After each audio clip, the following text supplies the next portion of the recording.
Thank you. Thank you. Thank you very much. Thank you.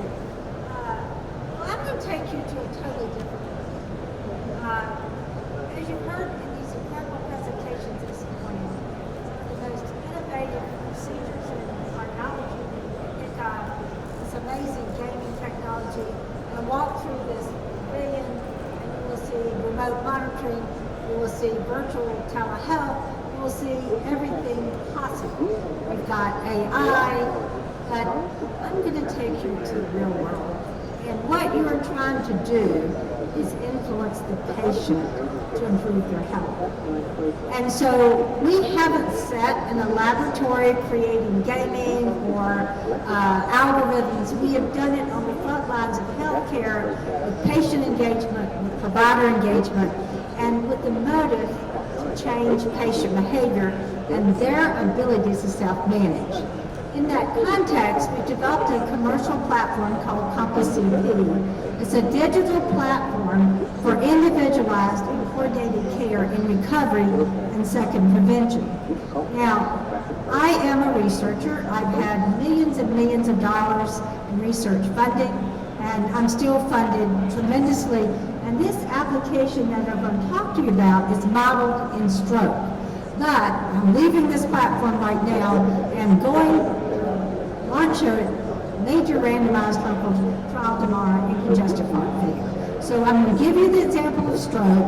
I'm going to tell you how we've evolved in a pragmatic trial to do exactly what Dr. Elkine is doing in real-world practice with a pilot study. But we've got to bring the patient-centered perspective, and everybody here is trying to influence that. First message is, mine is really low-tech. Talk to the patient, interview them in 10 minutes, and develop personalized actionable care plans. And if you choose to deploy technology, know their capability to manage that technology. I've been sitting here and I'm an old lady, but I'm pretty savvy. And I'm overwhelmed by the technology that's being presented. And think about, as you just heard in the previous panel, the congestive heart failure patients are actually, in many ways, more impaired than the stroke survivors. They've got a chronic condition, acute decompensated heart failure, they're frail, they've got cognitive function that wasn't picked up in the hospital, and they're sent home with another round of medications and instructions that they don't understand and they can't recall. So this is where we are. Understand that patient. Now, Care Directions is the startup company that we've launched out of Wake Forest Baptist Health. It's a derivative of pragmatic research, really founded on world-class expertise, with us all being frustrated as neurologists, as informatics specialists, and we said we have to do it differently. Now, I don't need to tell that I'm glazing over this slide because I want to take home this message. We have an unmet need in blood pressure management in this country. And we can say, and all of you know, that 80% of all stroke patients can be prevented. But I'm going to focus on secondary prevention as an example. And let me tell you that we life-flight patients in to manage their stroke. We give them TPA, we give them thrombectomy, and there's a small percentage of those patients that we really can transform their recovery. But let me tell you, they are really angry when they get out of the healthcare system. Healthcare systems are judged on the length of stay, get them in, get them out. And a direct quote from patients is, I was life-flighted in, and I was parachuted out with a hole in the parachute. Now, these are the patient's real perspectives. that they didn't recognize that I couldn't manage my medication, that I had a new onset cognitive deficits. The clinicians recognize it, the administrators recognize it. So what are we going to do now? Now the problem becomes even greater in a stroke population because now they have social and functional determinants of health and new functional deficits that they are not aware of. And prevalence of hypertension in stroke patients is anywhere from 7 to 8%. And they're the most vulnerable for poor control. They have new physical and cognitive deficits. They have a high minority population, low health literacy. And how do we really understand, can they even understand how to take their medication? So we need additional modules and functionality. Just as you heard the brilliance of personalized cardiovascular care technology, we got to use low-tech methods of personalized care for blood pressure management based on their social and functional skills. And as you will see, we're evolving the platform to integrate patient monitoring, and as Dr. Elkine and his colleagues are doing right now, is how do we care model with nurse supervision to manage them. And just as I was preparing this presentation, Dr. Elkine's study, and he's in the audience, was published in Stroke this last week on October 31st. So I'm going to show you that in a moment. But we don't need another randomized clinical trial, Dr. Elkine. We just need to implement it. And what we're doing is not experimental therapy. It's not an experimental procedure. Medicare is mandated. They've got billing codes, transitional care codes, chronic care management codes, and they're setting up new initiatives in the 2023-24 with HEDIS measures that you're going to be judged as providers on your management of blood pressure. And did they? So I've been on CMS panels. I know how they think. They push this down. And, well, the health system might not be managing this right, the doctors are not managing this right, but it's going to penalize them. So after a 40-plus, 50-almost year career in this, my biggest learning experience is I was recruited from Duke University to Wake Forest, which at that time was 100 out of 102 hospitals in the state of North Carolina with the worst congestive heart failure. And I also knew, recruited in July, I also knew in August that CMS was going to release money for these challenged healthcare systems, and we were to go in the community with their data and do a SWOT analysis. So as a researcher, it would have taken me 5 years, 3 cycles of funding to figure out what was driving the readmission. It took me 6 months, Medicare data, the whole SWAT team with GPS mapping to say that the major drivers of congestive heart failure are not our medical management. Patients are in 52 carter, we call it, socioeconomically deprived community. They were going home, they had not picked up their cognitive deficits, and they couldn't afford their medications. And to the day I died, I went out with a team, and we had a congestive heart failure, we had a diabetic that was coming in the hospital on congestive heart failure, but on the verge of a diabetic coma, almost every day. We checked the chart, she's been managed right, we understand the communication. Well, I'm going to go see this lady. 52 Carter, the insulin bottles were lined up, full, she wasn't taking insulin, and I said, well, we're giving you the insulin when you leave the hospital, but I can't afford the needles to inject. So what has driven this is this idea of when we manage these patients, know thy patient. You cannot deploy this remote monitoring. You can't develop the most sophisticated understanding of whether it's bad plaque or good plaque and give the patient a 27-page film.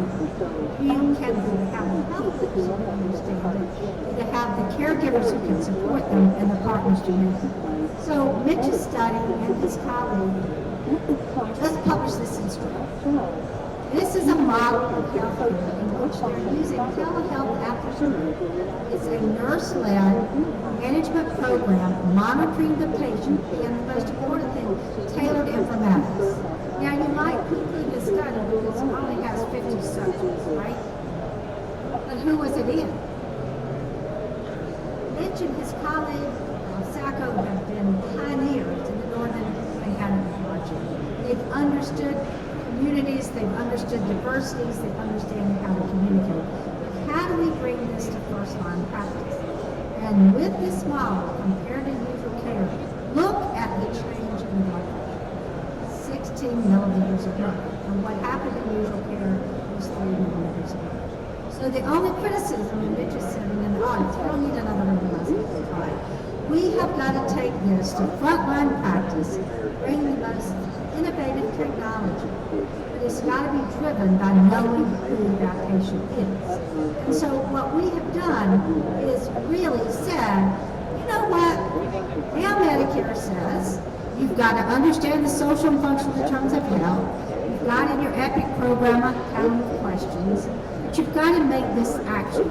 So with the PCORI funding, 8 years of experience in frontline healthcare in 41 health systems in North Carolina, we developed on a research platform to begin with, and now totally integrated into an EHR and getting ready to scale. We got to know, is the patient depressed?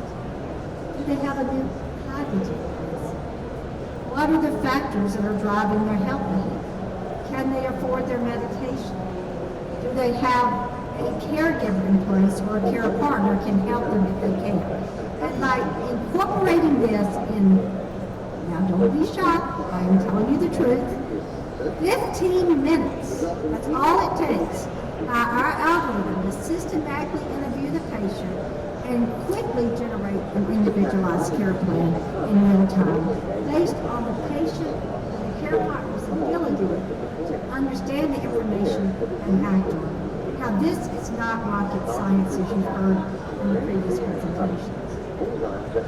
So we developed this platform initially on an iPad, and don't tell anybody in this group, but I started it with SAS programming because that's what I knew.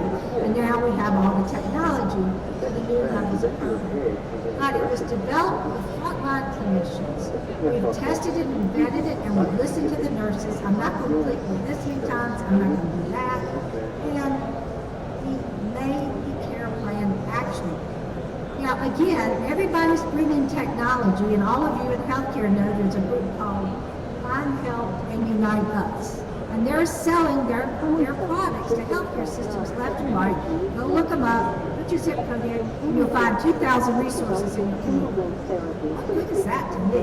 And I'm just trying to find a few resources. So we create our own local communities with these resources that we knew that stroke survivors would use.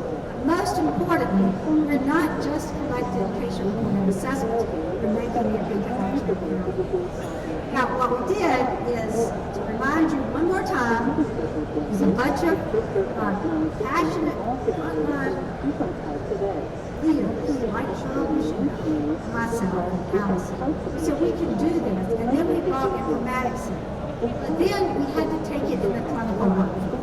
If you don't keep the clinician, the nurse, the doctor happy, you just heard the doctors are overwhelmed with the process of information that's coming in to them. They can't even manage it, right?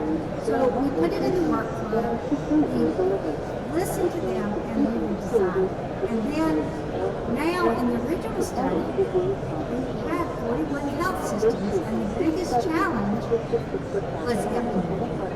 It was a health system resistance because they weren't ready, because guess what? In the middle of this, thrombectomy came on board, and they shifted their resources.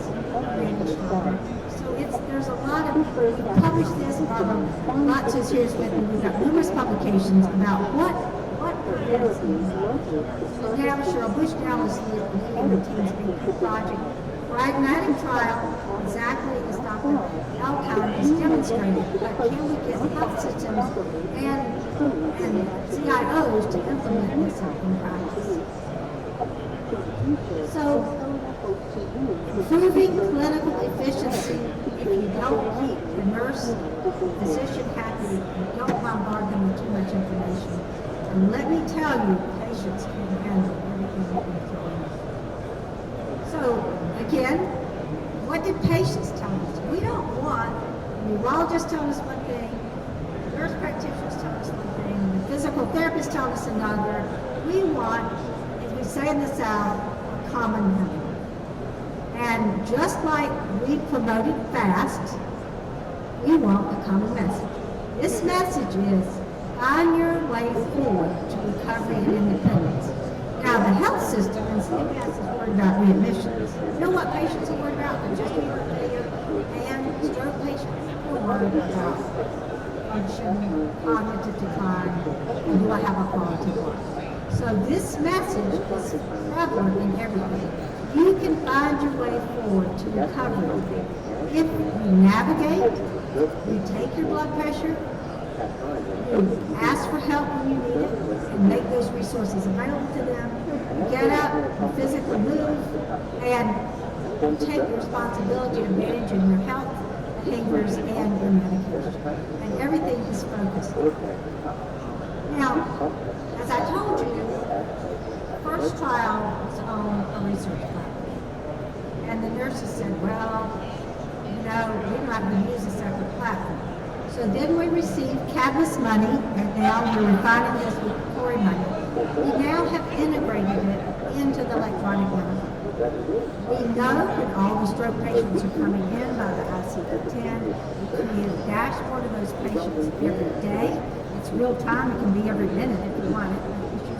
They look at it once or twice a day. We know, are they eligible? Are they going to be discharged home? Or do they really have a stroke? And then we set them up for follow-up with a 2-day call. And then, now with telehealth and telereach, we're doing the functional assessment.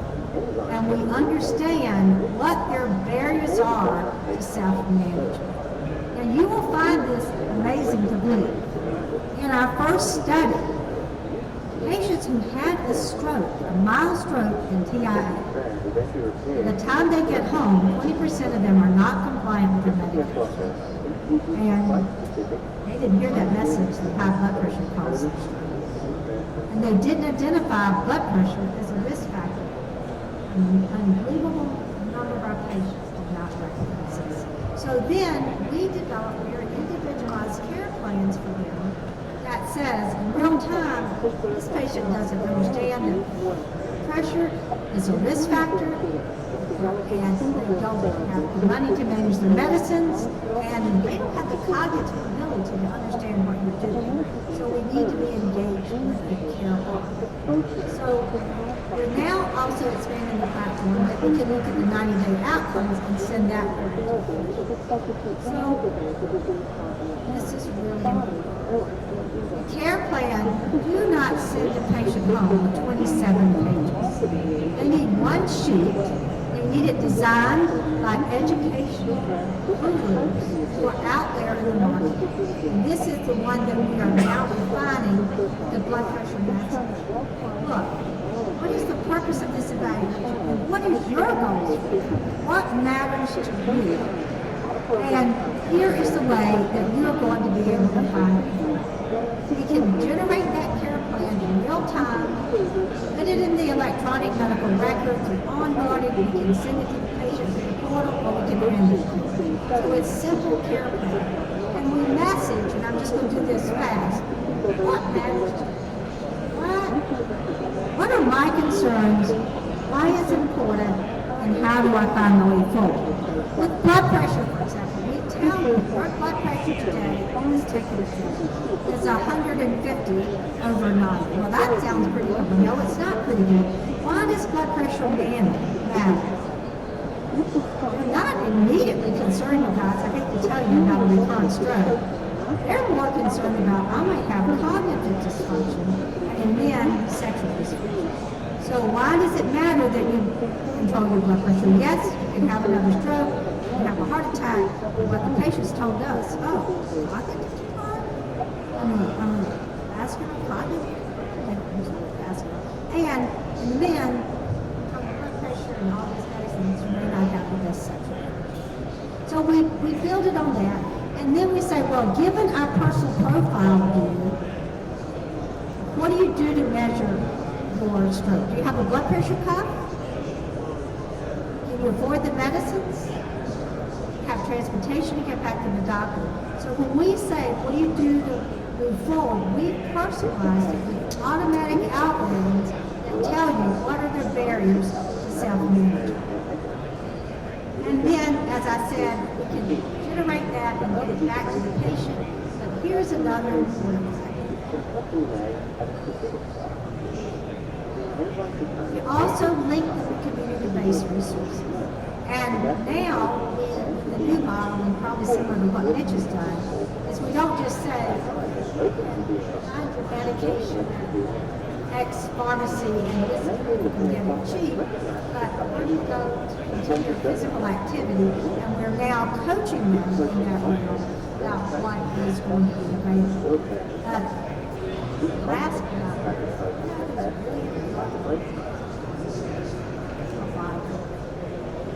provider starts adjusting the meds. Oh, the blood pressure's going to control and listen to all the different studies here about hypothyroidism. We start adjusting the meds, and are you taking the meds? So we create a provider report that goes with the patient in their record, and before they see that cardiologist, they know what the patient's social and functional limitations are, and actually color coded. Okay. Now, please don't give them a 27-page application. They want a simple message and they want motivation. And this came directly from our patients. Okay, what do I need to do? We call it the 3M promise. I've got to measure it, I've got to take my medication, and I've got to move. And we coach on that simplicity. And when we tell them the targets, and this is what you do, so that is the messaging, and these education materials are readily available in the electronic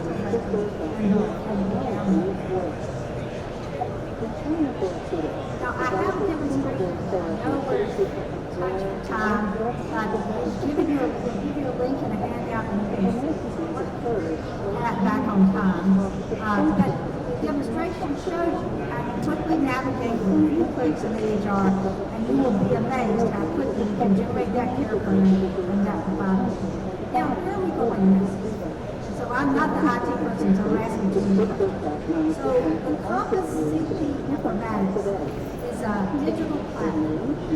And what we're doing now is we're pulling the most relevant information from the EHR. We're taking the patient reporting outcomes, we're generating care plans, and now we're integrating wearable technology and letting people know about interventions that's running. So now it's all available. As coaches go forward, what is this patient's thinking? What are the pressing issues? And then can't overload them with, here's what I want. Start one, it's there. So let's make it, got that. And I can't be overloaded with a bunch of work. We've got to communicate at the patient level. What are the three things? Measure, medication, and movement. And now we're working with a remote provider, and they're fabulous. They're fabulous. So these people are fabulous. You see these patients? How you communicate? You can do all this fancy graphics? No.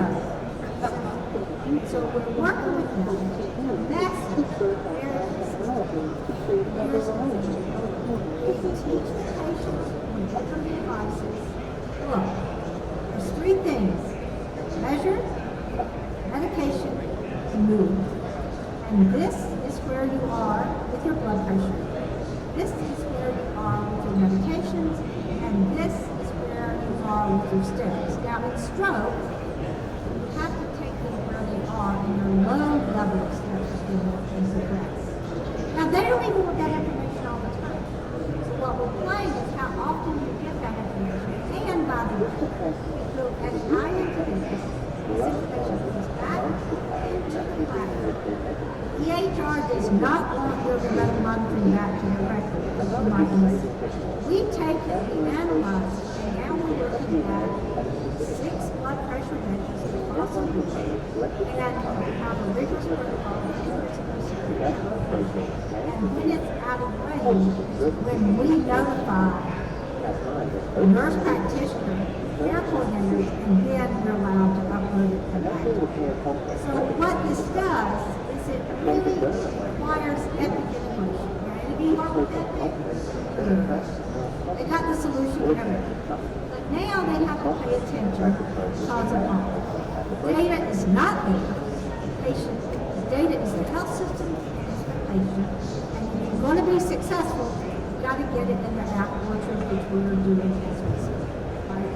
And so we now vetted it, tested it, at Wake Forest. Right now, with new platform, increased our return rate with follow-up. We've got major uptake to upload to the report and say we captured the public. But also the diversity, the literacy, ethnic, and racial issues that face and we are taking these reported measures and we're making them actionable. We're bringing them to the point of educating the patient and the providers. Now, what we've done, if you're going to work with the CIOs, and they're stressed now, you've got to get a workflow integration, you've got to get a timeline for what it takes, you've got to take the resources that we're going to provide to support it. Okay, that is what you have to do in working for the frontline CIOs. And we've been blessed and grateful to have their embracement and endorsement. Now, if you're dealing with health systems, we talked about yesterday on the panel, I don't think it's health systems anymore. It's the payers. But right now, our model is to go into stroke centers. And just what I've been saying, I've been an advocate for 50 years. A comprehensive stroke center in this country only means what, Mitch? That you can do TPA, thrombectomy. It's not about what happens comprehensively. That is where you have to deal with the return on investment. Why do you have all these procedures in cardiology? Anybody know that? When you talk about population management, that is not money. The return on investment for the health system now is all these codes. But you know what the uptake is? What the uptake of those codes is right now? And you have to talk to them about vaccination of birth rate, and the venous measure. You know what we did? In everything, even in intention to treat analysis, we had system challenges. We did subsequent analysis. We always improved patient satisfaction, and we got them to pay attention to it. So, as cardiologists, physicians, please excuse me. I know how important blood pressure is, and I campaigned all my life, but it is a lost leader. And what your messaging is, blood pressure. If you can get them to manage your blood pressure, these 3 M's, you can manage so many other factors. So Compass CP is an app based in frontline clinical care, engage with the health system, rolled out originally as a research platform, now very sustainable in Epic, in Wake Forest, and now I'm not going to wait 8 more years, another randomized clinical trial, because Medicare is telling you, you've got to do this now. We now have the diversity metrics, we've got the social determinants initiative, we've got all the codes. This is not an experimental intervention. As Mitch Upland just showed with 50 patients, all of his experience. It's common sense, you guys. It's common sense. Okay. And now I want to end by saying, you know, you've heard all these great presentations. I was on the review panel of all the innovation networks. What was the theme you heard this? We've got academics, do the research. I'm an old lady, you guys, and I don't have another 50 years of this. We've got to bring academic research, academic clinical trials and evidence to the pivot of advocacy and innovation. And the thing that I have pivoted very late in my career is technology and innovation. They're risk takers, but Lord, they've got some wild ideas. And they haven't seen many patients that we deal with on the front lines. So we're here to partner with you. I'm passionate about it, but listen to me. Failure in cardiac rehab, paid for, is 88%. Even if you get them there, in 1 or 2 visits. Why is that? Well, I'll tell you. And I'm getting off this platform. They're rolling out tomorrow 21 health systems across this country, a randomized clinical trial of congestive heart failure. And when I approached the cardiologist, they actually came to me. So you guys are doing it all wrong. Acute decompensated heart failure, frail, elderly, cognitive, cognitively impaired. Well, yes. You've got to get their physical function together. Publish the products and a phase 2 trial last year, and now it's going to be rolled out in $39 million. And we know the respond. So please, colleagues, the technology is there. We're trying to influence that. Thank you. It's very simple. It's all